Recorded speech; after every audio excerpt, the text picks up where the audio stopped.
Muy buenas a todos. En este vídeo tutorial vamos a explicar cómo se realiza la medida de la resistencia de la puesta a tierra. Comentar que la resistencia de la puesta a tierra de una instalación existente de puesta a tierra, pues esa medida va a depender siempre de la forma, de dimensiones que tengan los electrodos, de la resistividad del suelo, si está húmedo, la temperatura, de un montón de factores, ¿no?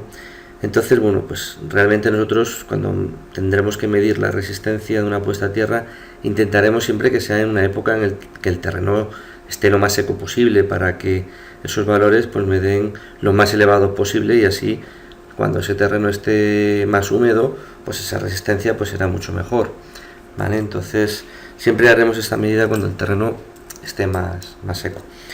Esto hay que hacerlo más o menos, por lo menos las instalaciones de alta tensión, cada 3 años es obligatorio según la instrucción 13 del reglamento.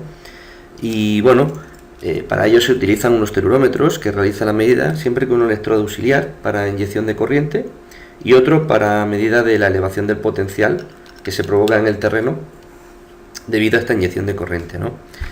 Vamos a ver, por ejemplo, tenemos varios métodos para ver la resistencia de una puesta a tierra.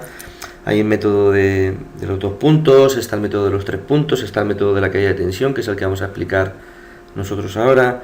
Está el método de la pinza amperimétrica. Hay varios métodos que se pueden consultar en otros videotutoriales y eso vamos explicando cada uno de ellos, pero vamos a explicar este, que es el más extendido. ¿Qué consiste el método de caída de tensión? El método de caída de tensión consiste en inyectar una corriente que va a inyectar el telurómetro a través de la pica que yo quiero medir. Esta es la pica, la instalación de puesta a tierra, que tiene, por ejemplo, este apoyo, y yo quiero medir esta resistencia de puesta a tierra. Para ello, lo primero que tengo que desconectar es el apoyo. Tengo que desconectar de la línea de enlace con el electrodo de puesta a tierra. Esta pica va a ir unida a este apoyo. Por ejemplo, como aquí estamos viendo en esta foto, ¿vale? Pues primero habría que desconectarlo para no tener que medir la resistencia de otros apoyos, ¿no? Entonces el telurómetro inyectará una intensidad por aquí, se cerrará por el terreno a través de esta otra pica auxiliar que hemos instalado nosotros, de unos 30 centímetros más o menos, y este es el camino cerrado que hará la intensidad.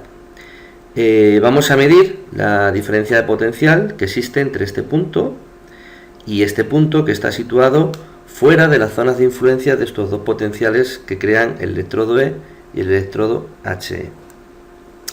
Cuando esta corriente inyectada circula por este electrodo, adquiere un potencial en el terreno, que es este que hemos reflejado aquí, que dependerá de la resistencia de este electrodo y de la corriente que va a circular por él. Igualmente sucede en este electrodo. Cuando la intensidad retorne por este electrodo, creará una zona de influencia, que es esta. La hemos pintado un poco mayor que esta porque como las intensidades es la misma y esta pica seguramente tiene más resistencia que esta, porque esta es una pica auxiliar que hemos clavado nosotros para hacer la medida, los potenciales que se crearán en el terreno serán mayores.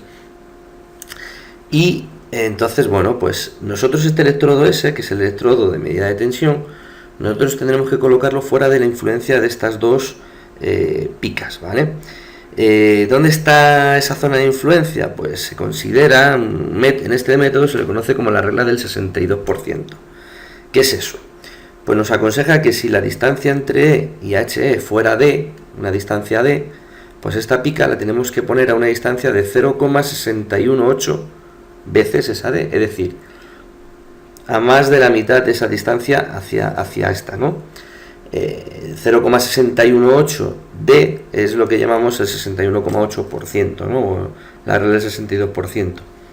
Algunos telurómetros llevan incorporado unos cables que que tienen 60 metros de longitud entre este y este, y entonces este cable de aquí lo tienen puesto a 40 metros. Entonces tú estiras los cables y lo pones donde te dé el cable, y ya más o menos esto estaría cumpliendo la regla del 62%, como hemos dicho, ¿no? Respetando la anterior, si clavamos esta pica fuera de estas zonas de influencia y demás, la resistencia de puesta a tierra que va a medir el telurómetro será el cociente entre la tensión medida por el voltímetro, entre este punto y este punto, y la corriente inyectada en el terreno. Y esto es lo que mostrará el telurómetro, ese valor de la resistencia. Que el valor de la resistencia de puesta a tierra de las picas auxiliares, esta que hemos clavado, es muy alto porque están en un terreno muy resistivo y la corriente que inyecta el telurómetro es insuficiente para la medida, para que sea fiable, pues había que utilizar otros elementos metálicos enterrados en lugar de esta pica, donde ofreciera menos resistencia a tierra, o bien poner más picas auxiliares en paralelo para intentar bajar la resistencia de esta pica auxiliar, ¿no? Si no es posible clavar picas auxiliares en el terreno, por ejemplo en un CT emplazado en una zona urbana, en una acera y demás, pues las medidas se pueden realizar envolviendo este electrodo y este electrodo pues en unos paños empapados en agua y colocándolo sobre el terreno a las distancias que hemos dicho anteriormente, ¿vale? Y dejarlo más o menos unos 30 minutos o así para que el terreno, pues el agua penetre en el suelo antes de realizar la medida. Y bueno, pues lo que hemos estado comentando, este sería el telurómetro, esta sería la conexión que hemos dicho. Las distancias entre picas suelen ser, pues eso, 20, 30, 40 metros, para respetar esas distancias que hemos dicho. Para la medida de la resistencia de puesta a tierra en apoyos metálicos, como hemos explicado antes, se puede utilizar este método siempre y cuando desconectemos pues del apoyo estas líneas de enlace con los electrodos de puesta a tierra. En el caso de medir la resistencia puesta a tierra de un centro de transformación, aquí tendríamos esta imagen, la tierra de Rajes, que es esta, la que lleva el conductor de nudo, y la tierra del neutro. Bueno, pues en caso de medir la resistencia puesta a tierra, en este caso por ejemplo de Rajes, pues tendremos que abrir este puente tal y como está puesto aquí en la caja de seccionamiento del neutro. Pues tendríamos que abrirlo para medir solamente la resistencia de mi tierra, porque si no estaríamos midiendo también la resistencia de puesta a tierra de todos los centros donde estamos conectados en bucle, porque las pantallas de los cables que me alimentan a mi centro están puestas a tierra en todos los centros por donde van pasando.